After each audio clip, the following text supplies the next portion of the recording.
الحمد لله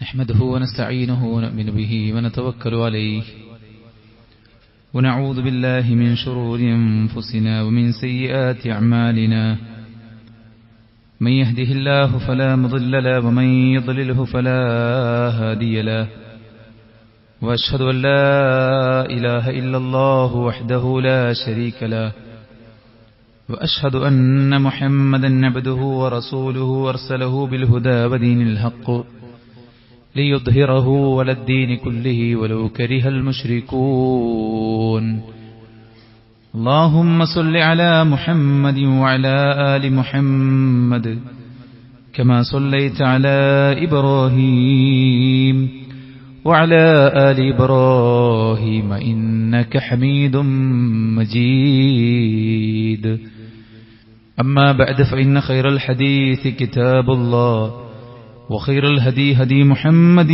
صلى الله عليه وسلم وشر الأمور محدثاتها وكل محدثة بدعة وكل بدعة ضلالة وكل ضلالة في النار يا أيها الذين آمنوا اتقوا الله حق تقاته ولا تموتن إلا وأنتم مسلمون يا أيها الناس اتقوا ربكم الذي خلقكم من نفس واحدة وخلق منها زوجها وبث منهما رجالا كثيرا ونساء واتقوا الله الذي تساءلون به والأرحام إن الله كان عليكم رقيبا يا أيها الذين آمنوا اتقوا الله وقولوا قولا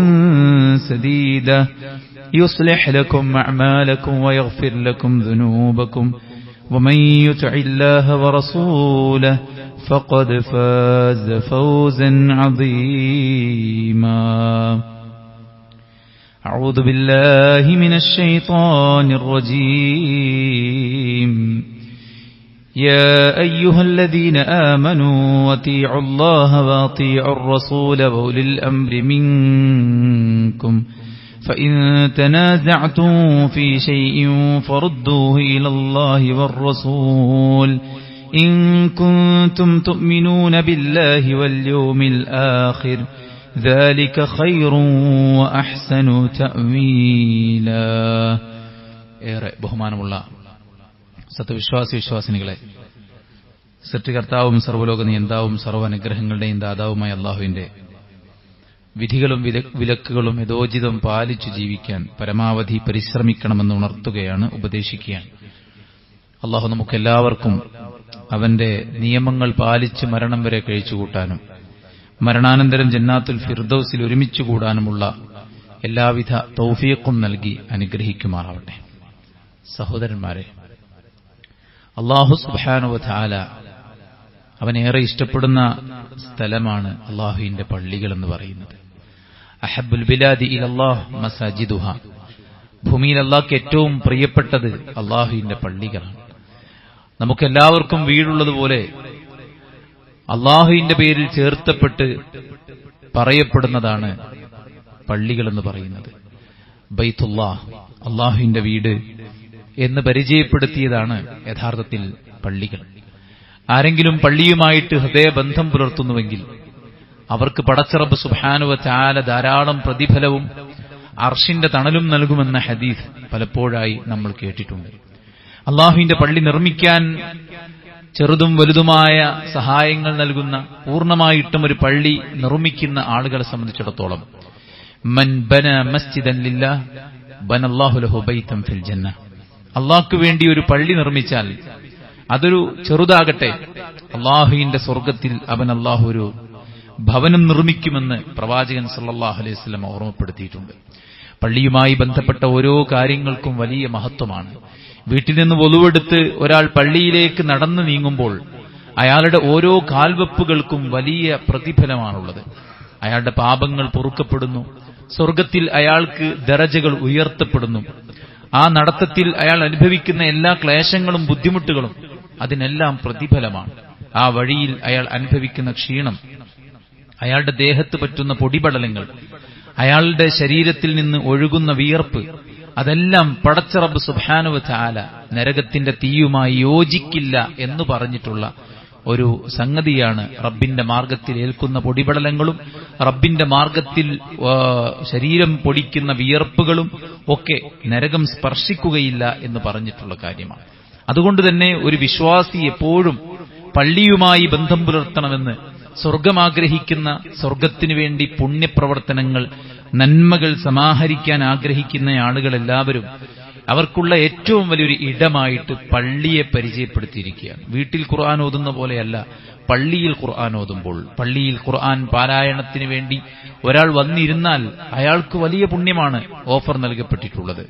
നമസ്കാരം വീട്ടിൽ നിന്ന് നിർവഹിക്കുന്ന പോലെയല്ല, പള്ളിയിൽ നിന്ന് നിർവഹിക്കുമ്പോൾ ഓരോ ജമാഅത്തും നമ്മൾ വീട്ടിൽ നിന്ന് നിസ്കരിക്കുന്നതിനേക്കാളും 27 ഇരട്ടി പുണ്യമാണ് ലഭിക്കുന്നത്. അതുപോലെ തന്നെ വ്യത്യസ്ത നിസ്കാരങ്ങൾക്ക് സ്പെഷ്യലായിട്ടുള്ള ഓഫറുകളുണ്ട്. ആരെങ്കിലും സുബഹ് ജമാഅത്തായി നിർവഹിച്ചാൽ ഫഹുവ ഫീ ദിമ്മത്തില്ലാ, അവൻ അല്ലാഹുവിന്റെ സംരക്ഷണത്തിലാണുള്ളത് എന്നതാണ്. ആരെങ്കിലും ഇശാഉം സുബഹും ജമാഅത്തിന്റെ കൂടെ നിസ്കരിച്ചാൽ, ഇശാ ജമാഅത്തിന്റെ കൂടെ നിസ്കരിച്ചാൽ അവന് രാത്രിയുടെ പകുതി മുഴുവൻ നിന്ന് നിസ്കരിച്ച കൂലിയാണ്. 12 മണിക്കൂറാണ് രാത്രിയെങ്കിൽ 6 മണിക്കൂർ നിന്ന് നിസ്കരിച്ച കൂലിയാണ് 10 മിനിറ്റ് ഇശാ ജമാഅത്തിന്റെ കൂടെ നിസ്കരിക്കുമ്പോൾ കിട്ടുന്നത്. എന്നാൽ സുബഹ് ജമാഅത്തായി ആരെങ്കിലും നമസ്കരിച്ചാലോ രാത്രി മുഴുവൻ, 12 മണിക്കൂറാണ് രാത്രിയെങ്കിൽ രാത്രി മുഴുവൻ നിന്ന് നിസ്കരിച്ച കൂലിയാണ്. അതുപോലെ തന്നെ ബശ്ശിരിൽ മശ്ശാഈന ഫിദ്ദുലമി ബിന്നൂരി താമി യൗമൽ ഖിയാമ, പകലിൽ പള്ളിയിലേക്ക് പോകുന്നത് പുണ്യമാണ്, രാത്രിയിൽ പള്ളിയിലേക്ക് പോകുന്നതിന് പ്രത്യേക കൂലിയാണ്. രാത്രിയിൽ ആരെങ്കിലും പള്ളിയിലേക്ക് നടന്നുപോയാൽ അല്ലാഹു സുബ്ഹാനഹു വ തആല അവന് പരലോകത്ത് സിറാത്തിന്റെ ഇരുട്ടിൽ അവന് വെളിച്ചം നൽകുമെന്ന് റസൂൽ കരീം സല്ലല്ലാഹു അലൈഹി വസല്ലം ഓർമ്മപ്പെടുത്തിയിട്ടുണ്ട്. അതുപോലെ തന്നെ രാവിലും പകലുകളിലുമായിട്ട് 5 നേരത്തെ ജമാഅത്തിന് പള്ളിയിലേക്ക് പുറപ്പെടുന്ന ആളുകളെ സംബന്ധിച്ചിടത്തോളം മൻ ഗദാ ഇലൽ മസ്ജിദി ഔ റാഹ അഅദ്ദല്ലാഹു ലഹു നുസുലൻ കുല്ലമാ ഗദാ ഔ റാഹ, ആരെങ്കിലും രാവിലും പകലുകളിലുമായിക്കൊണ്ട് പള്ളിയിലേക്ക് പോയാൽ അവന്റെ ഓരോ പോക്കിനും അള്ളാഹു സ്വർഗത്തിൽ സൽക്കാരം ഒരുക്കി വെക്കുമെന്നാണ് റസൂൽ കരീം സല്ലല്ലാഹു അലൈഹി വസല്ലമ ഓർമ്മപ്പെടുത്തിയിരിക്കുന്നത്. അപ്പോൾ പള്ളിയുമായി ബന്ധപ്പെടുമ്പോൾ, ഇനി അത് ജുമഅക്ക് വേണ്ടിയാണെങ്കിലോ, ആരെങ്കിലും വീട്ടിൽ നിന്ന് നേരത്തെ കുളിച്ച് വൃത്തിയായി ശുദ്ധിയായി വുളൂവിലായിക്കൊണ്ട് വീട്ടിൽ നിന്ന് പള്ളിയിലേക്ക് നടന്ന് വരികയും ഇമാമിന്റെ തൊട്ട് ചാരത്ത് ഇടം പിടിക്കുകയും ഖുത്ബ ശ്രദ്ധിച്ചു കേൾക്കുകയും അതിനുശേഷം നമസ്കാരം നിർവഹിക്കുകയൊക്കെ ചെയ്തു കഴിഞ്ഞാൽ അയാൾക്ക് അള്ളാഹു നൽകിയിട്ടുള്ള ഓഫറുകൾ വളരെ വലുതാണ്. അപ്പോൾ ചുരുക്കത്തിൽ പറഞ്ഞു കഴിഞ്ഞാൽ നമ്മൾ വീട്ടിൽ നിന്ന് ആരാധനകൾ നിർവഹിക്കുന്നതിനേക്കാളും എത്രയോ മഹത്വമാണ് പള്ളിയിലേക്ക് നമ്മൾ വരുന്നതും പള്ളിയിൽ സമയം ചിലവഴിക്കുന്നതും പള്ളിയിൽ നിർവഹിക്കപ്പെടുന്ന ജുമഅ ജമാഅത്തുകളും പള്ളിയിൽ നിർവഹിക്കപ്പെടുന്ന സുന്നത്ത് നമസ്കാരങ്ങളും പള്ളിയിൽ നിർവഹിക്കപ്പെടുന്ന ഇഅ്തികാഫും മറ്റ് കർമ്മങ്ങളുമൊക്കെ. അപ്പോൾ ഒരു ചോദ്യം, ഈ പുണ്യങ്ങളെല്ലാം പുരുഷന്മാർക്ക് മാത്രമാണോ എന്നതാണ്. ഒരിക്കലുമല്ല. അല്ലാഹു സുബ്ഹാനഹു വ തആല പുരുഷനോടും സ്ത്രീയോടും ഇബാദത്തിന്റെ കാര്യത്തിൽ ചില വേർതിരിവുകൾ അവരുടെ പ്രകൃതവുമായി ബന്ധപ്പെട്ട് സുരക്ഷയ്ക്കും സമാധാനത്തിനും ഒരാൾക്കും തന്നെ ആണിനുള്ളത് പെണ്ണിന് വച്ചാൽ പെണ്ണിന്റെ പ്രകൃതവും അവരുടെ ഘടനയും അവരുടെ വികാര വിചാരങ്ങളും അവരുടെ ശാരീരികമായിട്ടുള്ള മാറ്റങ്ങൾക്ക് അനുസരിച്ചാവുകയില്ലാതെ, അതുകൊണ്ട് പെണ്ണിനായിട്ട് അല്ലാഹു ചില ഇളവുകൾ നൽകിയിട്ടുണ്ട് എന്നല്ലാതെ പുരുഷൻ 5 നേര ജമാഅത്ത് നിർബന്ധമാണ്. ഉദറില്ലാതെ വീട്ടിൽ നിന്ന് ഫർള് നമസ്കാരങ്ങൾ നിർവഹിക്കുന്ന ഒരു പുരുഷന്റെ ഫർള് നമസ്കാരം അല്ലാഹു സ്വീകരിക്കൂല. അതായത് രോഗമോ ഭയമോ ഏതെങ്കിലും തരത്തിലുള്ള പ്രളയങ്ങളോ സംഘട്ടനങ്ങളോ യുദ്ധമോ ഇങ്ങനെയുള്ള ഉദ്റ്, ജമാഅത്ത് ഒഴിവാക്കാനുള്ള ഉദ്റ്, രാത്രി വൈകിക്കിടന്നു എന്നത് ഉദ്റല്ല. അത് നമ്മുടെ ഒരു വീഴ്ചയോ അല്ലെങ്കിൽ ശ്രദ്ധയില്ലായ്മയോ അല്ലെങ്കിൽ നമ്മുടെ ഡിസോർഡർ ആയിട്ടുള്ള നമ്മുടെ സ്ലീപ്പിംഗ് ക്ലോക്ക് കാരണമോ ഒക്കെയാണത്. അവിടെയൊക്കെ നമ്മൾ ചേഞ്ച് വരുത്തുക എന്നല്ലാതെ അവിടെ ഉസ്റില്ല. കാരണം ഉറക്കമൊഴിച്ച് നിർവഹിക്കേണ്ട നിസ്കാരമാണ് സുബഹ്. അതുകൊണ്ട് ഉറങ്ങിപ്പോവുക എന്നത് ഒരു ഉസ്റല്ല. അതുപോലെ തന്നെ നോക്കൂ, അന്ധനായ സഹാബിയോട് പോലും ബാങ്ക് കേൾക്കുന്നെങ്കിൽ വരണമെന്ന് പറഞ്ഞാൽ വരാൻ സാധിക്കുന്നവരൊക്കെ വരണമെന്ന് തന്നെയാണ്. ഒരു കാരണവശാലും വരാൻ പറ്റാത്തവരാണ് ഉസ്റിന്റെ പരിധിയിൽ വരുന്ന ആൾക്കാർ. ഡോർ തുറക്കുമ്പോൾ പുറത്ത് കുറച്ച് തണുപ്പുണ്ട്, അല്ലെങ്കിൽ ചെറിയൊരു മഞ്ഞ് പെയ്യുന്നുണ്ട്, അല്ലെങ്കിൽ ചെറിയൊരു ചാറ്റൽ മഴയുണ്ട്, മഴയാണ് എന്നാൽ പോണ്ട എന്നല്ല. മഴയാണെങ്കിൽ ജോലിക്ക് പോകുമോ? പോകും. കല്യാണത്തിന് പോകുമോ? പോകും. കടയിലേക്ക് പോകുമോ? പോകും. അതേ നമുക്ക് എന്തുകൊണ്ട് കുടയെടുത്തുകൂടാ, ബൈക്ക് എടുത്തുകൂടാ, കാർ പോർച്ചിൽ നിർത്തിയിട്ട കാറ് നമ്മുടെ പ്രൈവറ്റ് കാര്യങ്ങൾക്ക് വേണ്ടി നമ്മൾ ഉപയോഗിക്കുന്നുവെങ്കിൽ ഏറ്റവും വലിയ പ്രൈവറ്റ് കാര്യം നമ്മുടെ ആരാധനയും നമ്മുടെ ഖബറും നമ്മുടെ പരലോകമല്ലേ, അതിനത് ഉപയോഗിക്കാമല്ലോ. അതുകൊണ്ട് തന്നെ ഉസ്റില്ലാതെ ഒരു പുരുഷൻ യാതൊരു കാരണവശാലും ജമാഅത്ത് ഉപേക്ഷിച്ചുകൂടാ. എന്നാൽ സ്ത്രീയെ സംബന്ധിച്ചിടത്തോളം അവൾക്ക് നിർബന്ധമില്ല. അവളെ സംബന്ധിച്ചിടത്തോളം അവൾക്ക് ജമാഅത്തിന് നിർബന്ധമില്ല എന്ന് പറഞ്ഞാൽ പങ്കെടുക്കേണ്ടതില്ല എന്നല്ല ഒരിക്കലും നമ്മൾ വായിച്ചെടുക്കേണ്ടത്. ഇന്ന് സ്ത്രീ സമൂഹത്തിനെതിരെ ഇസ്ലാം വളരെ കണിശമായിട്ടുള്ള നിയമങ്ങളും നിബന്ധനകളും വെച്ച് പള്ളിയിൽ പോലും പെണ്ണിനെ ഭ്രഷ്ട് കൽപ്പിച്ചിരിക്കുന്നു എന്നൊക്കെ തെറ്റിദ്ധരിച്ച് ഇസ്ലാമിനെ കടിച്ചു കീറാൻ ഒരുമ്പിട്ടിറങ്ങിയ ആളുകൾ അതൊക്കെ ഉപയോഗപ്പെടുത്തുന്നുണ്ട്. യഥാർത്ഥത്തിൽ അതൊന്നും ഇസ്ലാമികമല്ല എന്നുള്ളത് നമ്മൾ മനസ്സിലാക്കണം. ഏതൊരു വിഷയവും എടുത്ത് നമ്മൾ ചർച്ച ചെയ്യുമ്പോൾ നമുക്കൊരു സംയമനം പാലിക്കാനും ഒരു സമചിത്തത പാലിക്കാനും ഒരു സ്വബോധത്തിൽ നിന്നുകൊണ്ട് കാര്യങ്ങളെ നേർക്കുനേരെ വായിച്ചു പഠിക്കാനുമുള്ള ഒരു ഹൃദയ വിശാലത നമുക്ക് വേണം. കാരണം വിശുദ്ധ ഖുർആൻ നമ്മളോട് പറഞ്ഞത് യാ അയ്യുഹല്ലദീന ആമനു, വിശ്വാസികളെ, അത്തിഉല്ലാഹ വ അത്തിഉർ റസൂല, നിങ്ങൾ അല്ലാഹുവിനെയും റസൂലിനെയും അനുസരിക്കണം. വ ഉലുൽ അംരി മിൻകും, നിങ്ങളുടെ കൈകാര്യകർത്താക്കളെ നിങ്ങൾ അനുസരിക്കണം. ഫഇൻ തനാസഅതും ഫീ ഷൈഇൻ ഫറുദ്ദൂഹു ഇലല്ലാഹി വറസൂൽ. ഇല്ലാത്തൊരു കാര്യം പടച്ചോൻ പറയില്ല. മനുഷ്യന്മാർക്കിടയിൽ ഉണ്ടാകും എന്നുള്ളത് ഉറപ്പുണ്ടായതുകൊണ്ടാണ് പടച്ചോൻ പറയുന്നത്. നിങ്ങൾക്കിടയിൽ വല്ല അഭിപ്രായ ഭിന്നതകളും ഉണ്ടായാൽ ഫറുദ്ദൂഹു ഇലല്ലാഹി വറസൂൽ, അതിൽ നിങ്ങൾ ഖുർആനിലേക്കും സുന്നത്തിലേക്കും മടക്കുകയാണ് ചെയ്യേണ്ടത് എന്നുള്ളതാണ്. അല്ലാഹു സുബ്ഹാനഹു വ തആല എന്താണോ ഖുർആനിൽ പറഞ്ഞത്, റസൂൽ സല്ലല്ലാഹു അലൈഹി വസല്ലം എന്താണോ ഹദീസുകളിൽ പഠിപ്പിച്ചത്, അതായിരിക്കണം നമ്മുടെ സമീപനം. നമ്മുടെ നേതാക്കന്മാർ മുമ്പ് പറഞ്ഞു വെച്ചു എന്നതിനെ ഇനി നമുക്ക് മാറ്റം വരുത്താൻ സാധിക്കില്ലല്ലോ. പ്രമാണവിരുദ്ധമായിരുന്നാലും പരമ്പരാഗതമായി ചെയ്തു പോകുന്ന കാര്യങ്ങൾ ചെയ്തു പോരാം, പറഞ്ഞുപോയ കാര്യങ്ങൾ പറഞ്ഞു പോകാം എന്നതൊന്നും യഥാർത്ഥത്തിൽ ഇസ്ലാമല്ല. അങ്ങനെയാണെങ്കിൽ അള്ളാഹുവിന്റെ പ്രവാചകന്റെ പാരമ്പര്യം എന്താണ്? ലോകത്ത് വന്ന പ്രവാചകന്മാരുടെ പാരമ്പര്യം എന്താണ്? ഇബ്രാഹിം നബിയുടെ പിതാവ് ആസർ വിഗ്രഹാരാധകനും വിഗ്രഹ കച്ചവടക്കാരനുമായിരുന്നു.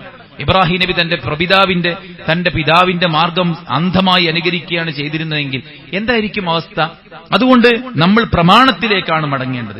ഇൻ കുൻതും തുഅ്മിനൂന ബില്ലാഹി വൽ യൗമിൽ ആഖിർ ദാലിക ഖൈറുൻ വഅഹ്സനു തഅവീല. നിങ്ങൾ അല്ലാഹുവിലും അന്ത്യദിനത്തിലും വിശ്വസിക്കുന്ന ആൾക്കാരാണെങ്കിൽ, അല്ലാഹുവിലും അന്ത്യദിനത്തിലും വിശ്വസിക്കുന്ന ആൾക്കാർക്ക് വേറെ കാര്യങ്ങളൊന്നും നോക്കേണ്ട ആവശ്യമില്ല. ഈ സത്യം പറഞ്ഞു കഴിഞ്ഞാൽ എന്റെ സ്ഥാനം തെറിക്കുമോ, എന്നെ പിരിച്ചുവിടുമോ, എനിക്കെതിരെ ആരെങ്കിലും എന്തെങ്കിലും തരത്തിലുള്ള ശ്രമങ്ങൾ നടത്തുമോ, ഞാൻ ഒറ്റപ്പെട്ടു പോകുമോ, ഇതൊന്നും ഒരു വിശ്വാസിയെ സംബന്ധിച്ചിടത്തോളം ബാധിക്കുന്ന വിഷയമല്ല. അല്ലാഹുവിലും അന്ത്യദിനത്തിലും വിശ്വസിക്കുന്ന ഒരുത്തൻ എന്താണോ പ്രമാണത്തിലുള്ളത് അത് നേർക്കുനേരെ ഉൾക്കൊള്ളാനും അതിന് പ്രതികൂലമാണ് നമ്മുടെ വീട്ടിലെ സാഹചര്യമെങ്കിൽ, നാട്ടിലെ സാഹചര്യമെങ്കിൽ, മഹല്ലിലെ സാഹചര്യമെങ്കിൽ ആ പ്രതികൂല സാഹചര്യത്തിലും തന്റെ വിശ്വാസത്തെയും തന്റെ കർമ്മ പദ്ധതിയെയും തന്റെ നിലപാടിനെയും അതിൽ ഉറച്ചു മുന്നോട്ട് പോകാനുള്ളൊരു ശ്രമമായിരിക്കും ഒരു വിശ്വാസി എടുക്കുക എന്നുള്ളതാണ് ഈ ആയത്തിലൂടെ നമ്മൾ മനസ്സിലാക്കേണ്ടത്. അപ്പോൾ നോക്കൂ നിങ്ങൾ, വിശുദ്ധ ഖുർആനിൽ അല്ലാഹു സുബ്ഹാനഹു വ തആല സ്ത്രീകൾ പള്ളിയിൽ പ്രവേശിച്ചതുമായി ബന്ധപ്പെട്ട എന്തെങ്കിലും പറഞ്ഞിട്ടുണ്ടോ എന്ന് ചോദിച്ചു കഴിഞ്ഞാൽ, സ്ത്രീകൾ ജമാഅത്തിന് പങ്കെടുക്കുന്നതുമായി ബന്ധപ്പെട്ട് വിശുദ്ധ ഖുർആനിൽ ഗണ്യമായൊരു പരാമർശങ്ങളൊന്നും വന്നിട്ടില്ല. അപ്പൊ ചില ആൾക്കാർ പറയും അതാണ് ഖുർആനിലില്ലല്ലോ എന്നാണ്. അങ്ങനെയെങ്കിൽ ഖുർആൻ മാത്രം വെച്ചുകൊണ്ട് നമുക്ക് എത്ര കാര്യം പ്രൂവ് ചെയ്യാൻ പറ്റും? ഖുർആൻ എന്ന് പറയുന്ന ഒരു അടിസ്ഥാന ഗ്രന്ഥമാണ്. അതിന്റെ വിശദീകരണം ഹദീസിലാണുള്ളത്. അതുകൊണ്ട് തന്നെ പ്രവാചകൻ സല്ലല്ലാഹു അലൈഹി വസല്ലം പറഞ്ഞു, അവസാന കാലഘട്ടത്തിൽ ചില ആളുകൾ വരും, അവർ ചാരുകസേരയിൽ ചാരി ഇരുന്നിട്ട് പറയും, നമ്മുടെ കയ്യിൽ അള്ളാന്റെ കിതാബുണ്ട്, അതിലെന്താണോ ഹലാൽ അതാണ് നമുക്ക് ഹലാൽ, അതിലെന്താണോ ഹറാം അതാണ് നമുക്ക് ഹറാം. അതിനർത്ഥം അതിനപ്പുറത്തൊരു ഹദീസോ സുന്നത്തോ നമ്മൾ പാലിക്കില്ല എന്നാണ് അവർ പറയുന്നത്. എന്നിട്ട് പ്രവാചകൻ സല്ലല്ലാഹു അലൈഹി വസല്ലം പറയാണ്, നിങ്ങൾ അറിയണം, അല്ലാഹു സുബ്ഹാനഹു വ തആല ഒരു കാര്യം ഹറാമാക്കി, ഞാനൊരു കാര്യം നിങ്ങൾക്ക് ഹറാമാക്കിയാൽ അത് അല്ലാഹു ഹറാമാക്കിയതിന് തുല്യമാണ്. മനസ്സിലായില്ലേ? അല്ലാഹു ഹറാമാക്കിയതിന് തുല്യമാണ്. അത് ഖുർആനിലും തന്നെ അങ്ങനെയുണ്ട്. ഫമൻ യുതിഇർ റസൂല ഫഖദ് അതാ അല്ലാഹ്. ആരെങ്കിലും അള്ളാന്റെ റസൂലിനെ അനുസരിച്ചാൽ അവൻ അള്ളാനെ അനുസരിച്ചു എന്നുള്ള. അപ്പൊ ഖുർആനിന്റെ വിശദീകരണമാണ് ഹദീസ്. അതുകൊണ്ട് തന്നെ ഖുർആൻ കൊണ്ട് മാത്രം നമുക്ക് കൃത്യമായിട്ട്, ഇപ്പൊ സക്കാത്താണെങ്കിലും നോമ്പാണെങ്കിലും നിസ്കാരത്തിന്റെ കൈഫിയത്ത് ഖുർആനിലില്ലല്ലോ, വുളൂവിന്റെ സമ്പൂർണ്ണ രൂപം ഖുർആനിലില്ലല്ലോ. അങ്ങനെ നോക്കിക്കഴിഞ്ഞാൽ ശുറൂത്തുകൾ, അതുപോലെ തന്നെ റുക്നുകൾ, വാജിബുകൾ, സുന്നനുകൾ അത് സമ്പൂർണ്ണമായിട്ട് ഖുർആനിലില്ല. മറിച്ച് എന്താണ്? ഖുർആനിന്റെ വിശദീകരണമായിട്ട് ഖുർആൻ നിങ്ങൾ നിസ്കരിക്കണം, അതിന്റെ നേരങ്ങളും സമയങ്ങളും അതിന്റെ ഫളായിലുകളും അതിന്റെ മഹത്വങ്ങളും നേട്ടങ്ങളും ഒക്കെ പറഞ്ഞിട്ട് പ്രവാചകൻ സല്ലല്ലാഹു അലൈഹി വസല്ലം അത് വിശദീകരിച്ചു കൊടുത്തു, എങ്ങനെയാണ് നിസ്കരിക്കേണ്ടത്. മിമ്പറിൽ വെച്ച് പ്രവാചകൻ എണീറ്റ് നിന്ന് നിസ്കരിച്ച് കാണിച്ചു കൊടുത്തിട്ട് പറഞ്ഞു, സല്ലൂ കമാ റഅയ്തുമൂനി ഉസല്ലി, ഞാൻ എങ്ങനെ നിസ്കരിക്കുന്നതായിട്ടാണോ നിങ്ങൾ കണ്ടത് അങ്ങനെ നിങ്ങൾ നിസ്കരിക്കണം. വുളൂഇന്റെ പൂർണ്ണ രൂപം പ്രവാചകൻ ചെയ്ത് കാണിച്ചു തന്നു. എങ്ങനെയാണോ ഞാൻ വുളൂഇന്റെ പൂർണ്ണ രൂപം കാണിച്ചെന്നത് അങ്ങനെ നിങ്ങൾ നിർവഹിക്കണമെന്ന്. അപ്പോൾ ഖുർആനിലില്ല എന്ന് പറഞ്ഞിട്ട് നമുക്ക് ഇത്തരം കാര്യങ്ങളെ ഒരിക്കലും തള്ളിക്കളയാൻ സാധിക്കില്ല. എന്നാൽ ഖുർആനിൽ ചില സൂചനകളുണ്ട്. അതെന്താണ്? മറിയം അലൈഹിസ്സലാത്തു വസ്സലാം പള്ളിയിൽ താമസിച്ചതും അവരോടുള്ള കൽപ്പന അവരുടെ കൂടെ നിസ്കരിക്കണമെന്നും, അതുപോലെ തന്നെ വർക്കഈ മഅർ റാകിഈൻ, റുകൂഅ് ചെയ്യുന്നവരോടൊപ്പം റുകൂഅ് ചെയ്യണം, വസ്ജുദി സുജൂദ് ചെയ്യുന്നവരോടൊപ്പം സുജൂദ് ചെയ്യണം. ഇതിനൊക്കെ പണ്ഡിതന്മാർ വിശദീകരണം കൊടുത്തത് കൂനി മിൻഹും എന്നാണ്. അവരുടെ കൂടെ നീ നിസ്കരിക്കണം, അതായത് പള്ളിയിൽ നടക്കുന്ന ജമാഅത്തിന്റെ കൂടെ നീ നിസ്കരിക്കണമെന്ന് മറിയമിനോട് സംസാരിച്ചത് അല്ലാഹു സുബ്ഹാനഹു വ തആല എടുത്തു കൊടുത്തിട്ടുണ്ട്. എന്നാൽ ഹദീസിൽ സഹോദരന്മാരെ വളരെ ഗണ്യമായി കൃത്യമായി ഇതിന്റെ തെളിവുകൾ വന്നിട്ടുണ്ട്. മഹാനായ ഇബ്നു ഉമർ റളിയല്ലാഹു അൻഹു അദ്ദേഹം പറയാണ്, പ്രവാചകൻ സല്ലല്ലാഹു അലൈഹി വസല്ലം പറയുകയുണ്ടായി, ഇദസ്തഅദനകും നിസാഉകും ബില്ലൈലി ഇലൽ മസ്ജിദ് ഫഅ്ദനൂ ലഹുന്ന, പള്ളിയിലേക്ക് ആരാധനയ്ക്ക് വേണ്ടി നിങ്ങളുടെ സ്ത്രീകൾ നിങ്ങളോട് പെർമിഷൻ ചോദിച്ചാൽ, അതും രാത്രിയിലാണെങ്കിൽ പോലും ഫഅ്ദനൂ ലഹുന്ന, നിങ്ങൾ അവർക്ക് പെർമിഷൻ കൊടുക്കണമെന്നാണ്. അതായത് ഒരു പെണ്ണിന് സുരക്ഷിതമായി പള്ളിയിലേക്ക് ഇസ്ലാമിക വേഷം ധരിച്ച് യാതൊരു തരത്തിലുമുള്ള ആർഭാടം കാണിക്കാതെ, സൗന്ദര്യപ്രകടനമില്ലാതെ, സുഗന്ധദ്രവ്യങ്ങൾ ഉപയോഗിക്കാതെ, മറ്റുള്ളവരെ ആകർഷിക്കാതെ, ഫിത്നയില്ല എന്ന് ഉറപ്പുവരുത്തുന്ന സാഹചര്യത്തിൽ ധൈര്യമായിട്ടൊരു പെണ്ണിന് പള്ളിയിൽ പോകാം എന്നാണ്. ഇന്ന് യാത്രക്കാർക്ക് പള്ളിയിൽ പോകാനുള്ള സൗകര്യങ്ങൾ ഏർപ്പാടാക്കിയിട്ടുണ്ട്. പള്ളി തന്നെ നിഷിദ്ധമായിട്ടുള്ള ആളുകളെ സംബന്ധിച്ചിടത്തോളം യാത്രക്കാർക്കൊരു പ്രത്യേക മുസല്ല, പള്ളിയിൽ അവർക്ക് നിസ്കരിക്കാൻ പ്രത്യേക, യാത്രക്കാരികളായ സ്ത്രീകൾക്കൊരു പള്ളി, അവിടെ യാത്രക്കാരല്ലാത്തൊരു പെണ്ണ് നിസ്കരിച്ചാൽ അതിന്റെ ഹുക്കം എന്താണ്? ആ ഹുക്കം എവിടെയാണുള്ളത്? അവർക്ക് മാത്രമായിട്ട് ഇങ്ങനൊരു പള്ളി, പള്ളിയുടെ മൂലയിൽ ഖബർസ്ഥാനിന്റെ ഓരത്ത് എലിയും പാമ്പും വരാൻ സാധ്യതയുള്ള ഒരു മുക്കിൽ കൊണ്ടുപോയിട്ടുണ്ടാക്കുന്ന ഒരു ചെറിയ കൂര, അതിന് സ്ത്രീകളുടെ പള്ളി എന്നും പേരും വെച്ചിട്ട് ചെയ്യുമ്പോ ഇത്ര സുരക്ഷിതമായി പുരുഷന്മാർ ഇപ്പുറത്തുള്ളപ്പോൾ അപ്പുറത്ത് സുരക്ഷിതമായി യാതൊരു തരത്തിലുമുള്ള ഫിത്നയും ഭയക്കാത്ത വിധം നിർഭയത്വത്തോടുകൂടെ ആരാധന നിർവഹിക്കാൻ, ജുമുഅ ജമാഅത്തുകളിൽ പങ്കെടുക്കാൻ, റമദാൻ മാസത്തിൽ ഇഅ്തികാഫ് ഇരിക്കാൻ, തറാവീഹിന്റെ ജമാഅത്തിൽ പങ്കെടുക്കാൻ യഥേഷ്ടം അവരുടെ സ്വാതന്ത്ര്യമനുസരിച്ച് അവർക്ക് വേണ്ട എല്ലാ സുരക്ഷയും ഉറപ്പാക്കിയിട്ട് സൗകര്യമുണ്ടാകുമ്പോൾ മറ്റൊരു രൂപത്തെ സ്വീകരിക്കേണ്ട ഗതികേടുണ്ടാകുന്നത് എന്തുകൊണ്ടാണ്? പ്രമാണത്തിൽ നിന്ന് തെറ്റിയിട്ടുള്ള ആശയങ്ങൾ പറയുമ്പോൾ, ചില ചോദ്യങ്ങൾക്ക് ഉത്തരമില്ലാതിരിക്കുമ്പോൾ പുതിയ ആശയങ്ങളും പുതിയ രീതികളും കടത്തിക്കൂട്ടി കൊണ്ടുവരേണ്ട ആവശ്യകത ഉണ്ടാകും. അള്ളാഹുവിന്റെ പ്രവാചകൻ സല്ലല്ലാഹു അലൈഹി വസല്ലം പറഞ്ഞു, നിങ്ങളോടൊരു സ്ത്രീ പെർമിഷൻ ചോദിച്ചാൽ നിങ്ങൾ പെർമിഷൻ കൊടുക്കണമെന്നാണ്. മറ്റൊരു ഹദീസിൽ പ്രവാചകൻ സല്ലല്ലാഹു അലൈഹി വസല്ലം ഇതേ കാര്യം പറഞ്ഞിട്ടുണ്ട്. ഇതുപോലെ ആവർത്തിച്ച് വന്ന ധാരാളം ഹദീസുകൾ നമുക്ക് കാണാൻ സാധിക്കും. മാത്രവുമല്ല, ഈ ഒരു ഹദീസ് ഇബ്നു ഉമർ റളിയല്ലാഹു അൻഹു പറഞ്ഞപ്പോൾ തന്റെ മകൻ ബിലാല് അദ്ദേഹം ഇത് കേട്ടിട്ട് പറയാണ്, വല്ലാഹി ലനംനഉഹുന്ന, ഞങ്ങൾ തടയുക തന്നെ ചെയ്യും എന്ന് പറഞ്ഞപ്പോ ഇബ്നു ഉമർ റളിയല്ലാഹു അൻഹു അദ്ദേഹത്തെ ശകാരിക്കുകയാണ്. അല്ലാഹുവിന്റെ പ്രവാചകൻ സല്ലല്ലാഹു അലൈഹി വസല്ലം തടയരുത് എന്ന് പറഞ്ഞാൽ പിന്നീട് തടയുമെന്ന് പറയാൻ നിനക്കെന്ത് അവകാശമാണുള്ളത് എന്നാണ് പറയുന്നത്. മനസ്സിലായില്ലേ? ഉമർ ഇബ്നു ഖത്താബ് റളിയല്ലാഹു അൻഹു ആതിഖ റളിയല്ലാഹു അൻഹയെ കല്യാണം കഴിക്കുന്ന സമയത്ത് അവരൊരു ഷർത്ത് വെച്ചിരുന്നു, എന്നെ പള്ളിയിൽ പോകാൻ സമ്മതിക്കണം. ഉമർ ഇബ്നു ഖത്താബ് റളിയല്ലാഹു അൻഹു സമ്മതിച്ചു. കാരണം എന്താണ്? അദ്ദേഹത്തിന് അറിയാമായിരുന്നു, പണ്ഡിതന്മാർ പറയുന്നത് ഉമർ ഇബ്നു ഖത്താബ് റളിയല്ലാഹു അൻഹു സമ്മതിക്കാൻ കാരണം അദ്ദേഹത്തിന് അറിയാമായിരുന്നു അള്ളാഹുവിന്റെ പ്രവാചകൻ സല്ലല്ലാഹു അലൈഹി വസല്ലമ പള്ളിയെ തൊട്ട് സ്ത്രീകളെ തടയരുത് എന്ന് പറഞ്ഞിട്ടുണ്ട് എന്ന കാര്യം. ഇനി അള്ളാഹുവിന്റെ പ്രവാചകൻ സല്ലല്ലാഹു അലൈഹി വസല്ലമയുടെ പള്ളി എങ്ങനെയായിരുന്നു? റസൂൽ സല്ലല്ലാഹു അലൈഹി വസല്ലം അനസ് ബിൻ മാലിക് റളിയല്ലാഹു അൻഹു പറയാണ്, ഇന്നി ലഅദ്ഖുലു ഫി സ്വലാഹ ഉരീദു ഇതാലതഹ, ഞാൻ നിസ്കാരത്തിൽ പ്രവേശിക്കും, നിസ്കാരം നീട്ടാൻ വേണ്ടി ഞാൻ വിചാരിക്കും.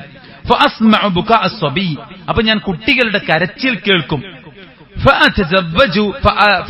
ഫഅതജവ്വസു മിമ്മാ അഅലമു മിൻ ശിദ്ദത്തി വജ്ദി ഉമ്മിഹി മിൻ ബുകാഇഹി, അതായത് അപ്പോൾ ഞാൻ എന്റെ നമസ്കാരം ഷോർട്ടാക്കും. കാരണം കുട്ടിയുടെ കരച്ചിൽ കാരണം മാതാവിനുണ്ടാകുന്ന പ്രയാസം മനസ്സിലാക്കിയിട്ടാണത്. കുട്ടിയുടെ കരച്ചിൽ കാരണം മാതാവിനുണ്ടാകുന്ന പ്രയാസങ്ങൾ മനസ്സിലാക്കിയിട്ടാണ്. സുഹൃത്തുക്കളെ, ഇവിടെയൊക്കെ നമ്മൾ ചിന്തിക്കേണ്ട എന്താണ്? നിസ്കരിക്കാൻ മാത്രമല്ലേ പോകാൻ പറ്റാത്തുള്ളൂ, അല്ലെ? ജമാഅത്തിന് പോകാൻ പറ്റില്ല, ജുമുഅക്ക് പോകാൻ പറ്റില്ല, തറാവീഹിന് പോകാൻ പറ്റില്ല, അല്ലേ? അതുപോലെ തന്നെയുള്ള കാര്യങ്ങൾക്ക് പള്ളിയിൽ പോകാൻ പറ്റില്ല. എന്നാൽ ഒരു നേർച്ചയാണെങ്കിൽ, ഒരു നബിദിനമാണെങ്കിൽ, അവിടെ ഒരു ജാറമുണ്ടെങ്കിൽ, അല്ലെ, അവിടെ എന്തെങ്കിലും പൂജകളുണ്ടെങ്കിൽ ഇതിനൊക്കെ പെണ്ണുങ്ങൾക്ക് യഥേഷ്ടം അലഞ്ഞു നടക്കാം, അല്ലെ? പള്ളി തിണ്ണയിൽ കിടന്നുറങ്ങാം. ഇതൊക്കെ നമ്മുടെ യാത്രയിൽ നമ്മൾ കാണുന്നതാണ്. പള്ളിയുടെ ചായ്പിൽ കെട്ടിപ്പൊക്കിയ ജാറത്തിന്റെ സമീപത്ത് സ്ത്രീകൾ വളരെ മോശമായി തട്ടമൊക്കെ അയച്ച് കാറ്റുകൊണ്ട് നട്ടപ്പാതിരക്കും ഇരിക്കുന്ന കാഴ്ചകൾ നമ്മൾ കാണുന്നു. കിലോമീറ്ററുകൾ അവർ വാഹനത്തിൽ കൊണ്ടുപോയിട്ട് പലയിടത്തും ഇറങ്ങി അവിടെ അവര് ഭക്ഷണം കഴിച്ച് അങ്ങോട്ടും ഇങ്ങോട്ടും സംസാരിച്ച് ഇടകലർന്ന് എന്തെല്ലാം കാര്യങ്ങൾ നടക്കുന്നു, അല്ലെ? ഒരു ഉറൂസ് നടക്കുന്ന സ്ഥലത്ത്, അല്ലെ, എന്തെല്ലാമാണ് അവിടെ നടക്കുന്നത്. ഒരു പൂരത്തിന് സമാനമായിട്ടുള്ള വേദികളിൽ ആണും പെണ്ണും ഒരുപോലെ സാമ്പാറ് പോലെ ഇഴുകിച്ചേരുമ്പോൾ അവിടെയൊന്നും ഫിത്നയില്ല ആർക്കും, അവിടെയൊന്നും സ്ത്രീ പുരുഷ സങ്കലനമില്ല. ഇത് വളരെ മാന്യമായിട്ട് സ്ത്രീകൾക്കൊരു പ്രത്യേക വഴി, സ്ത്രീകൾ പ്രത്യേക ഭാഗത്ത്, അവർക്ക് പ്രത്യേക ടോയ്ലറ്റ്, അവർക്ക് വുദൂവിന് പ്രത്യേക സൗകര്യം, അവർക്ക് നിസ്കരിക്കാൻ പ്രത്യേക സൗകര്യം, വളരെ സേഫായിട്ട് കുടുംബത്തോടൊപ്പം വന്ന് ഇറങ്ങി ആരുമായിട്ടും യാതൊരു പരപുരുഷന്മാരുമായിട്ടും ഒരു തരത്തിലുള്ള സമീപനത്തിനും ഇടമില്ലാത്ത വിധം സെക്യൂറായി സേഫായി ഇബാദത്ത് ചെയ്തു പോകാൻ പറ്റുന്ന സൗകര്യങ്ങൾ ഒരുക്കുന്ന പള്ളികളെ തൊട്ട് തടയേണ്ട ആവശ്യം എന്താണുള്ളത് എന്ന കാര്യം നമ്മൾ ചിന്തിക്കേണ്ടതാണ്. അതല്ലാത്തതിനെല്ലാറ്റിനും സ്ത്രീകൾക്ക് എവിടേക്കും ഇറങ്ങിപ്പോകാനുള്ള സ്വാതന്ത്ര്യവും നൽകുന്നുണ്ട്. മതത്തിന്റെ പേരും പറഞ്ഞ് ഇത്തരം കാര്യങ്ങൾ ചെയ്യാൻ ഒരിക്കലും പാടില്ലാത്തതാണ് എന്ന സംഗതി നമ്മളെല്ലാവരും മനസ്സിലാക്കേണ്ടതുണ്ട്. ഉമ്മു സലമ റളിയല്ലാഹു അൻഹ നിവേദനം ചെയ്യുന്ന ഒരു ഹദീസ് കാണാൻ സാധിക്കും. നബി സല്ലല്ലാഹു അലൈഹി വസല്ലം നമസ്കാരത്തിന് സലാം ചൊല്ലിയാൽ തന്റെ സ്ഥാനത്ത് തന്നെ അല്പസമയം ഇരിക്കാറുണ്ടായിരുന്നു. എന്തിനാണത്? സ്ത്രീകൾ എഴുന്നേറ്റ് പോകുവാൻ വേണ്ടിയായിരുന്നു അത്. ഇപ്പൊ നബിയുടെ പള്ളിയിൽ ആദ്യം പുരുഷന്മാർ, പിന്നെ കുട്ടികൾ, അതിന് പിന്നെ സ്ത്രീകളുണ്ടായിരുന്നു. സ്വഹാബത്തും പറയുകയാണ്, പ്രവാചകൻ സല്ലല്ലാഹു അലൈഹി വസല്ലമയുടെ പിന്നെ സ്ത്രീകൾ, പള്ളിയിലുള്ള സ്ത്രീകൾ ഇപ്പോ മുഖമക്കനെ മാറിടത്തിലൂടെ താഴ്ത്തിയിടട്ടെ എന്ന ആയത്ത് പ്രവാചകൻ സല്ലല്ലാഹു അലൈഹി വസല്ലം പഠിപ്പിച്ചപ്പോ പള്ളിയിൽ ആരുണ്ട്? സ്ത്രീകളുണ്ട്. ആ സ്ത്രീകൾ ആ പള്ളിയിൽ വെച്ച് തന്നെ അവരുടെ കോന്തല മുറിച്ച് മാറുമറച്ച് പള്ളിയിൽ നിന്ന് പുറത്തിറങ്ങിയപ്പോൾ സ്വഹാബത്ത് പറയാണ്, ഞങ്ങൾക്ക് ഞങ്ങളുടെ ഭാര്യമാരെ തന്നെ മനസ്സിലാക്കാൻ പറ്റാത്ത സാഹചര്യമുണ്ടായി എന്ന് സ്വഹാബത്ത് പറയുമ്പോൾ, സുഹൃത്തുക്കളെ, പച്ചയായിട്ടുള്ള യാഥാർത്ഥ്യമാണിത്. മാത്രവുമല്ല, സ്വഹാബി വനിതമാർ പറയുന്നുണ്ട്, ഇന്ന സൂറത്ത് ഞാൻ നബിയിൽ നിന്നാണ് പഠിച്ചത്. പ്രവാചകൻ ജുമഅയിൽ ഓതിയപ്പോഴാണ് പഠിച്ചത്, നിസ്കാരത്തിൽ ഓതിയപ്പോഴാണ് പഠിച്ചത്. ഇതെല്ലാവർക്കും അറിയാവുന്ന യാഥാർത്ഥ്യമാണ്. മാത്രവുമല്ല, നബി സല്ലല്ലാഹു അലൈഹി വസല്ലമ ഒരിക്കൽ പള്ളിയിൽ ചെന്ന് നോക്കുമ്പോൾ സ്ത്രീകളുടെ ഭാഗത്തിന്റെ ഒരു കയറ് കെട്ടിത്തൂക്കി. അപ്പൊ ഇതെന്ത് കയറാണോ ചോദിച്ചു. അപ്പൊ പറഞ്ഞു, അത് സൈനബിന്റെ കയറാണ്. ഹാദാ ഹബ്ലു ലി സൈനബ്, ഇത് സൈനബിനുള്ള കയറാണ്. ഫഇദാ ഫതറത് തഅല്ലഖത്, അവൾക്ക് നിസ്കാരത്തെ സുന്നത്ത് നിസ്കാരങ്ങൾ സുദീർഘമായി നിർവഹിക്കുമ്പോൾ ക്ഷീണം വരും. അപ്പൊ ക്ഷീണം വരുമ്പോ അവരെന്ത് ചെയ്യും? ആ കയർമ തൂങ്ങിപ്പിടിച്ച് നിൽക്കും. പ്രവാചകൻ സല്ലല്ലാഹു അലൈഹി വസല്ലം പറഞ്ഞു, അത് മുറിച്ചിടണം. എന്നിട്ട് ഒരാൾ നിസ്കരിക്കേണ്ടത് അവർക്ക് ഉന്മേഷമുള്ള സമയത്താണ്. ഫഇദാ ഫതറ ഫല്യഖഉദ്, അവർക്ക് നിന്നിട്ട് ക്ഷീണം വരികയാണെങ്കിൽ അവർ ഇരുന്നിട്ട് നിസ്കരിക്കട്ടെ. അതാണ് ഇസ്ലാമിലുള്ളത്. കയർ തൂങ്ങിയിട്ടൊന്നും ആരും നിസ്കരിക്കണ്ട എന്ന് പ്രവാചകൻ സല്ലല്ലാഹു അലൈഹി വസല്ലം പറയുകയാണ്. പണ്ഡിതന്മാർ പറയുന്നു, വഫീഹി ജവാസുൻ അത്തനഖുൽ ഫിൽ മസ്ജിദ് ഫഇന്നഹാ കാനത് തുസല്ലി അന്നാഫില ഫീഹി ഫലം യുൻകിർ അലൈഹാ. പള്ളിയിൽ സുന്നത്ത് നിസ്കാരത്തിന് വേണ്ടി സൈനബ് ഒരു കയറ് കെട്ടി തൂക്കിയിട്ടുണ്ടെന്ന്. എന്തിന് പെണ്ണ് പള്ളിയിൽ വന്നു? എന്തിന് പെണ്ണ് പള്ളിയിൽ സുന്നത്ത് നിസ്കരിച്ചു? അതും എന്തിന് സുദീർഘമായി നിസ്കരിച്ചു? ഇതൊന്നും പാടില്ലാത്തതാണ്, പരമ്പരാഗതമായി നമ്മൾ എതിർത്തു ഇതൊന്നും പറഞ്ഞിട്ടില്ല. എന്താ പറഞ്ഞത്? നിന്ന് നിസ്കരിക്കാൻ പറ്റുമ്പോൾ നിന്ന് നിസ്കരിക്കാം, ഇല്ലെങ്കിൽ ഇരുന്ന് നിസ്കരിക്കട്ടെ, കയറ് തൂങ്ങണ്ടെന്ന് കയറ് മുറിച്ചിടാനാ പറഞ്ഞു. പണ്ഡിതന്മാർ പറയണം, നബി സല്ലല്ലാഹു അലൈഹി വസല്ലമ അവരെ നിരാകരിച്ചില്ല, സൈനബ് നമസ്കരിക്കുന്നതിന് പ്രവാചകൻ വിമർശിച്ചതുമില്ല, പള്ളിയെ തൊട്ട് തടഞ്ഞതുമില്ല.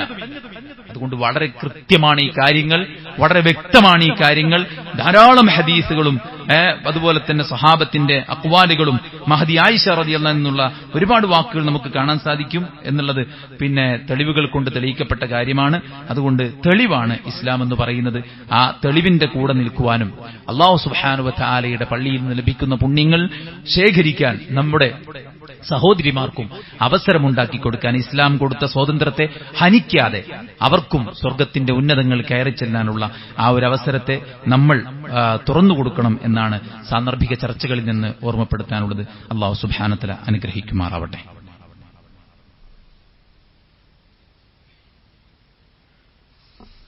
അൽഹംദുലില്ലാഹി വസ്സലാത്തു വസ്സലാമു അലാ റസൂലില്ലാഹ് വഅലാ ആലിഹി വസഹ്ബിഹി അജ്മഈൻ. അമ്മാ ബഅദ്. അല്ലാഹുവിനെ സൂക്ഷിക്കണമെന്ന് ഒരിക്കൽ കൂടെ ഉണർത്തുകയാണ്, ഉപദേശിക്കുക. സ്ത്രീകൾക്ക് ഏറ്റവും ഉത്തമമായത് അവരുടെ വീടുകളാണ് എന്നൊരു ഹദീസിന്റെ വാൽകഷ്ണമാണ് പലപ്പോഴും ഈ ആളുകൾ, സ്ത്രീയെ തൊട്ട് പള്ളിയെ തടയുന്ന ആളുകൾ പലപ്പോഴും ഉന്നയിക്കുന്ന ആ ഒരു സംഭവം. യഥാർത്ഥത്തിൽ എല്ലാം കൊണ്ടും സ്ത്രീകൾക്ക് അവരുടെ ഭവനമാണ് ഏറ്റവും നല്ലത് എന്ന കാര്യത്തിൽ ആർക്കും തന്നെ തർക്കമില്ലാത്ത വിഷയമാണ്. എന്നാൽ ഇത് പറഞ്ഞ വിശുദ്ധ ഖുർആനും പ്രവാചകൻ സല്ലല്ലാഹു അലൈഹി വസല്ലമയുടെ ചര്യയും എടുത്ത് പരിശോധിച്ചു നോക്കുമ്പോൾ നമുക്ക് അതിൽ നിന്ന് കാണാൻ സാധിക്കുന്ന കാര്യം, പണ്ഡിതന്മാരെല്ലാവരും പറഞ്ഞിട്ടുള്ള വിഷയം, ഒരു പെണ്ണിനെ സംബന്ധിച്ചിടത്തോളം അവരുടെ നിബന്ധനകളും മറ്റും പാലിച്ചുകൊണ്ട് ശർഈയായ കാര്യങ്ങൾക്ക് വേണ്ടി അവരുടെ വീട്ടിൽ നിന്ന് പുറത്തു പോകാവുന്നതാണ് എന്ന് ഈ ആയത്തിന്റെ വ്യാഖ്യാനത്തിൽ തന്നെ പണ്ഡിതന്മാർ പ്രത്യേകമായി എടുത്തുകൊടുത്തത് നമുക്ക് കാണാൻ സാധിക്കും. അപ്പോൾ അവരുടെ വീട്ടിലാണ് വഖർന ഫീ ബുയൂത്തികുന്ന എന്ന ആയത്തിനെ വ്യാഖ്യാനിച്ചുകൊണ്ട് അവർക്ക് അവരുടെ വീടാണ് ഏറ്റവും ഉത്തമം എന്ന് പറഞ്ഞതുമായി ബന്ധപ്പെട്ട് ഇബ്നു കസീർ റഹിമഹുല്ലാഹ് പറയുകയാണ്, എന്ത് ഫലാ തഖ്റുജ്ന ലിഗൈരി ഹാജത്തി, അവൾ അവളുടെ വീട്ടിൽ നിന്ന് ആവശ്യമില്ലാതെ പുറത്തു പോകരുത്. വമിനൽ ഹവായിജി അശ്ശർഇയ്യ അസ്സലാത്തു ഫിൽ മസ്ജിദി ബിശർതിഹി, ആ ആവശ്യങ്ങളിൽ പെട്ടതാണ് ഒരു പെണ്ണ് നിസ്കരിക്കാൻ ഉദ്ദേശിച്ചുകൊണ്ട് പള്ളിയിലേക്ക് പോവുക എന്നുള്ളത്. ബിശർതിഹി, ഷർത്തുകൾ പാലിച്ചുകൊണ്ട്, അതായത് ഇസ്ലാമിക വേഷം ധരിച്ച് യാതൊരു തരത്തിലുമുള്ള ഫിത്നയും ഉണ്ടാവുകയില്ലെന്ന് ഉറപ്പുവരുത്തി അവരുടെ ഔറത്തൊക്കെ വൃത്തിയായി മറച്ച് അത്തറ് പൂശാതെ മറ്റുള്ളവരെ വശീകരിക്കാൻ പറ്റുന്ന കോലത്തിലുള്ള കാര്യങ്ങളൊന്നും ചെയ്യാതെ സ്ത്രീകളോട് പറഞ്ഞിട്ടുള്ളതായിട്ടുള്ള കാര്യങ്ങൾ എന്താണോ, പള്ളിയുമായി ബന്ധപ്പെട്ടുള്ള ആദാബുകൾ എന്താണോ, ഇതൊക്കെ പാലിച്ചുകൊണ്ടൊരു പെണ്ണിന് പുറത്തു പോകാവുന്നതാണ് എന്നതാണ് ഈ ആയത്തിന്റെ വിശദീകരണത്തിൽ തന്നെ പണ്ഡിതന്മാർ ഇബ്നു കസീർ റഹിമഹുല്ലയൊക്കെ തഫ്സീറിന് ഈ ആയത്തിന് തഫ്സീർ കൊടുത്തിട്ടുള്ളത്. അതുകൊണ്ട് വളരെ വ്യക്തമായിട്ടുള്ള കാര്യമാണ്. മാത്രവുമല്ല, നബി സല്ലല്ലാഹു അലൈഹി വസല്ലമയുടെ വഫാത്തിന് ശേഷം അവിടുത്തെ സ്ത്രീകൾ, അവിടുത്തെ ഭാര്യമാർ, ആയിഷ റളിയല്ലാഹു അൻഹ പറയുകയാണ്, പിന്നെ നബി സല്ലല്ലാഹു അലൈഹി വസല്ലമയുടെ അന്നൻ നബിയ സല്ലല്ലാഹു അലൈഹി വസല്ലം കാന യഅ്തകിഫുൽ അശ്റൽ അവാഖിർ മിൻ റമദാൻ, നബി സല്ലല്ലാഹു അലൈഹി വസല്ലമ അവസാനത്തെ 10 ഇഅ്തികാഫിരിക്കാറുണ്ടായിരുന്നു. ഹത്താ തവഫാഹുല്ലാഹ്, അല്ലാഹു അദ്ദേഹത്തെ കൊണ്ടുപോകുന്നവരേക്കും, അതായത് മരിക്കണവരേക്കും നബി സല്ലല്ലാഹു അലൈഹി വസല്ലം അവസാനത്തെ 10 ഇഅ്തികാഫിരുന്നിരുന്നു. ബാക്കി എന്താണ്?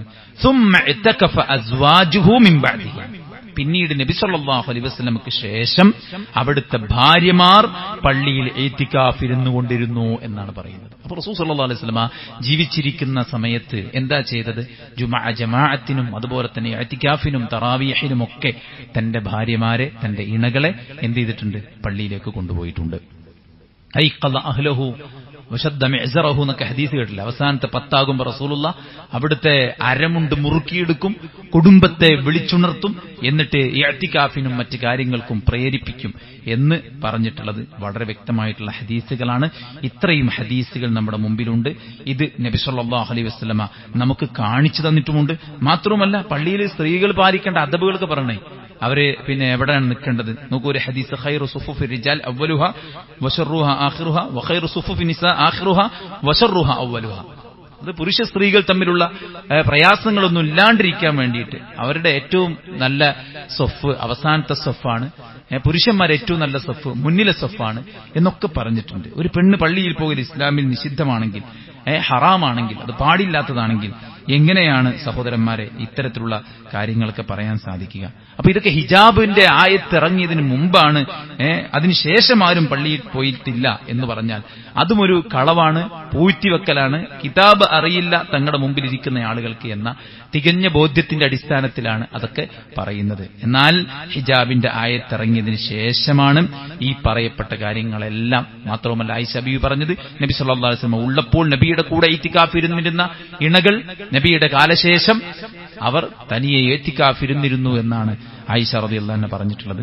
അതുകൊണ്ട് സഹോദരന്മാരെ, നമ്മുടെ സഹോദരിമാർ നമസ്കരിക്കാനും മറ്റു കാര്യങ്ങൾക്കും ആരാധനാ കർമ്മങ്ങൾക്ക് വേണ്ടിയിട്ട് പള്ളിയിലേക്ക് പോകാൻ നമ്മളോട് പെർമിഷൻ ചോദിച്ചാൽ ഒരു കാരണവശാലും അത് തടുക്കാൻ പാടില്ല. ലാ തംനഉ ഇമാ അല്ലാഹി മസാജിദല്ലാഹ്, അല്ലാഹുവിന്റെ അടിയാർത്തികളെ തൊട്ട് നിങ്ങൾ, അടിയാർത്തികളെ, പള്ളിയെ തൊട്ട് നിങ്ങൾ തടയരുത് എന്ന് പ്രവാചകൻ സല്ലല്ലാഹു അലൈഹി വസല്ലമ പറഞ്ഞിട്ടുണ്ട്. അപ്പോൾ വളരെ നേർക്കുനേരെ നമ്മൾ കാര്യങ്ങൾ ചിന്തിക്കുക, പഠിച്ച് മനസ്സിലാക്കുക. ഇന്ന് സഹോദരിമാർ, പെൺകുട്ടികൾ അവർ വിദ്യ അഭ്യസിക്കുന്നു, സ്കൂളിൽ പോകുന്നു, അവർ ജോലി ചെയ്യുന്നു, അല്ലെ അവർ പർച്ചേസിംഗ് നടത്തുന്നു, മറ്റെല്ലാ കാര്യങ്ങൾക്കും പോകുന്നു. വളരെ ഇസ്ലാമികമായ മാനദണ്ഡങ്ങൾ പാലിച്ചുകൊണ്ട് എല്ലാ ഫിത്നയുടെയും കവാടങ്ങൾ കൊട്ടിയടക്കപ്പെട്ടുകൊണ്ട് പള്ളിയിൽ വന്ന് ജുമുഅ ശ്രവിക്കാനും ജമാഅത്തുകളിൽ പങ്കെടുക്കാനും അതുപോലെ തന്നെ തറാവീഹിനും മറ്റ് കാര്യങ്ങൾക്കുമൊക്കെ പള്ളിയിലേക്ക് വരാനും മാത്രം പാടില്ല എന്ന് പറയുമ്പോൾ ഇത് ശരിയല്ല എന്നുള്ളത് ഏതൊരു സ്വബോധമുള്ള ആൾക്കും ചിന്താശേഷിയുള്ള ആൾക്കും മനസ്സിലാക്കാൻ സാധിക്കുന്ന കാര്യമാണ്. അത് പറയുന്നവർ എത്ര വലിയ ആൾക്കാരാണ്, വലിയ നേതാക്കന്മാരാണ്, അവർ ഭയങ്കര കിതാബ് തിരിയുന്നവരാണ്, ഒരുപാട് കാലം ഓതിയവരാണ്. അതൊന്നുമല്ല സഹോദരന്മാരെ. എത്ര ഓതി എന്നുള്ളതൊന്നല്ലോ വിഷയം, മറിച്ച് ഓതിയിട്ട് പ്രമാണത്തിലുള്ളത് പറയണം എന്നതാണ് വിഷയം. അല്ലാഹു സുബ്ഹാനഹു വ തആലയുടെ കിതാബിൽ എന്താണോ ഉള്ളത് അതാണ് സമൂഹത്തോട് നമ്മൾ പറയേണ്ടത്. അതിന് എത്ര നമ്മൾ ഇന്നലെ വരെ പറഞ്ഞതിന് എതിരാണ് നമ്മൾ ഇന്ന് ഖുർആനും ഹദീസും പരിശോധിച്ച് നോക്കുമ്പോൾ കാണണമെങ്കിൽ നമ്മൾ എന്ത് ചെയ്യണം? സഹോദരന്മാരെ, കഴിഞ്ഞ ദിവസം ഞാൻ പറഞ്ഞത് തെറ്റാണെന്ന് ഇന്ന് ഞാൻ ഹദീസ് പരിശോധിച്ച് നോക്കിയപ്പോൾ എനിക്ക് മനസ്സിലായി. കാരണം നമ്മൾ സാധാരണ മനുഷ്യന്മാരാണ്. പെർഫെക്ഷൻ എന്നത് അള്ളാഹ്ക്കുള്ളതാണ്, ഞമ്മക്കുള്ളതല്ല. വീഴ്ചകൾ ആർക്കും പറ്റും. വീഴ്ചകൾ പറ്റിയാൽ അത് തിരുത്തുക എന്നതാണ് ഒരു മനുഷ്യനെ സംബന്ധിച്ച്. കാരണം നമ്മൾ 10-60 കൊല്ലം നമ്മൾ ജീവിക്കുള്ളൂ. നമുക്ക് കുറച്ചു കാലം ജീവിക്കാൻ വേണ്ടി ഈ പ്രമാണമൊക്കെ പാടെ കൂടിയിട്ട് ഖുർആനും ഹദീസൊക്കെ പാടെ കൂടിയിട്ട് അവനാനെ പറ്റി കുറച്ച് വളച്ചു വെച്ചിട്ട് ഇവിടുന്ന് മരിച്ചു പോകാൻ പറ്റില്ല. ഈ ഖവാരിജിയാക്കളും മുഅ്തസിലിയാക്കളും ജഹ്മിയാക്കളും ഖദരിയാക്കളും ഈ ഇസ്ലാമിലെ അവാന്തര വിഭാഗങ്ങൾക്ക് ചെയ്ത തരങ്ങൾ ഓൽക്ക് പറ്റാത്ത സംഗതികൾ പ്രമാണത്തിൽ കാണുമ്പോൾ ഓരാണ് വളച്ച്. അള്ളാഹ്ക്കൊരു ദാത്തില്ല എന്നവർ വിശ്വസിച്ചപ്പോൾ അപ്പോൾ അള്ളാഹ് അർശിലാണ് എന്നവർക്ക് വിശ്വസിക്കാൻ പ്രയാസമായി. അപ്പോൾ അർറഹ്മാനു അലൽ അർശിസ്തവ, അള്ളാഹ് അർശിൽ ഇസ്തിവ ചെയ്തിരിക്കുന്നു എന്ന ആയത്തിന് അവർ കൂട്ടിമാറ്റിയിട്ട് ഇസ്തൗല, അധികാരമേറ്റിരിക്കുന്നു എന്നവർ പറഞ്ഞു. കല്ലമല്ലാഹു മൂസ തക്രീമ, മൂസയോട് അള്ളാഹു സംസാരിച്ചു എന്നവർക്ക് ഉൾക്കൊള്ളാൻ മടിയായപ്പോ അവരെന്തു പറഞ്ഞു? കല്ലമല്ലാഹ മൂസ തക്രീമ, അള്ളാഹുവിനോട് മൂസ സംസാരിച്ചു എന്നാക്കാൻ വേണ്ടിയിട്ട് ഖുർആനിലെ അള്ളാഹു എന്നുള്ളത് ആ ദമ്മ് മാറ്റിയിട്ട് ഫത്ഹാക്കി. അതിനൊന്നുള്ള ധൈര്യം നമുക്കില്ല. ഇത് അള്ളാഹുവിന്റെ കലാമാണ്, അള്ളാഹുവിന്റെ കിതാബാണ്. ലോകാവസാനം വരെ അത് കൃത്യമായി നിലനിൽക്കണം. അതുകൊണ്ട് ഏറ്റവും ശരിയാണ് സ്വഹാബത്തും നബി സല്ലല്ലാഹു അലൈഹി വസല്ലമയും വിശദീകരിച്ചതിനോട് ഏറ്റവും ശരിയായ രീതിക്കാണ് നമ്മൾ പറയുന്നത് എന്ന് 100% ഉറപ്പിച്ചിട്ട് വേണം നമ്മളൊരു കാര്യം ഇസ്ലാമികമായിട്ട് പറയുമ്പോൾ അത്രയും ജാഗ്രത കാണിച്ചുകൊണ്ട് വേണം. ദീനിന്റെ കാര്യങ്ങൾ കൈകാര്യം ചെയ്യുമ്പോൾ അവിടെ സംഘടന വിഷയമല്ല, അവിടെ നമ്മുടെ ഭാവി വിഷയമല്ല, അത് അവിടെ ഒരു ഉസ്താദിന്റെ ജോലി വിഷയമല്ല, ദീനാണ് ഏറ്റവും വലുത് എന്ന് തിരിച്ചറിഞ്ഞുകൊണ്ട് മുന്നോട്ട് പോവുക. അല്ലാഹു സുബ്ഹാനഹു വ തആല ഹക്കിന്റെ കൂടെ നമ്മെ എല്ലാവരെയും അടിയുറപ്പിച്ച് നിർത്തുമാറാവട്ടെ. അള്ളാഹുവിന്റെ ദീനിന്റെ വഴിയിൽ കൂടുതൽ പഠിക്കാനും പഠിച്ചത് ഉൾക്കൊള്ളാനും അത് മറ്റുള്ളവർക്ക് പകർന്നു കൊടുക്കാനും അള്ളാഹു തൗഫീഖ് ചെയ്യുമാറാവട്ടെ. നമ്മുടെ എല്ലാ നല്ല ആഗ്രഹങ്ങളെയും അള്ളാഹു സഫലമാക്കട്ടെ. നാം ഭയക്കുന്ന എല്ലാ ഫിത്നകളും അള്ളാഹു നമ്മെ തൊട്ട് തടുക്കുമാറാവട്ടെ. നമ്മിൽ സംഭവിച്ചു പോയ ചെറുതും വലുതുമായ എല്ലാ വീഴ്ചകളും അള്ളാഹു വിട്ടുപുറത്ത് മാപ്പാക്കി തരുമാറാവട്ടെ. നമ്മിൽ രോഗികളായ സഹോദരങ്ങൾക്ക് അള്ളാഹു ശിഫാഉൻ ആജിൽ സമ്മാനിക്കുമാറാവട്ടെ. നമ്മിൽ നിന്ന് മരിച്ചു പിരിഞ്ഞ സത്യവിശ്വാസികൾക്ക് അള്ളാഹു മഗ്ഫിറത്തും മർഹമത്തും നൽകുമാറാവട്ടെ. ഈ രാജ്യം അത് ഉയർത്തിപ്പിടിക്കുന്ന സമാധാനവും ഐക്യവും അഖണ്ഡതയും ജനാധിപത്യവും അള്ളാഹു നിലനിർത്തി നൽകുമാറാവട്ടെ. ഇതിനെ നശിപ്പിക്കാൻ വേണ്ടി ബോധപൂർവം പണിയെടുക്കുന്നവരുടെ തന്ത്രങ്ങളെ അള്ളാഹു പരാജയപ്പെടുത്തുകയും അവരെ അധികാരത്തിൽ നിന്ന് അള്ളാഹു പടിയിറക്കുകയും ചെയ്യുമാറാവട്ടെ. ഗസയിലും വെസ്റ്റ് ബാങ്കിലും ലോകത്തിന്റെ വിവിധ ഭാഗത്തും ഇന്നും ആളുകൾ കഷ്ടപ്പാടിലാണ്. അള്ളാഹുർക്ക് ആശ്വാസം പ്രദാനം ചെയ്യുമാറാവട്ടെ. മനുഷ്യനെ കൂട്ടക്കുരുതി നടത്തി അതിലൂടെ വരുമാനവും അധികാരവും തുടർത്താൻ ആഗ്രഹിക്കുന്ന എല്ലാവർക്കും അള്ളാഹു കനത്ത തിരിച്ചടി പ്രദാനം ചെയ്യുമാറാവട്ടെ.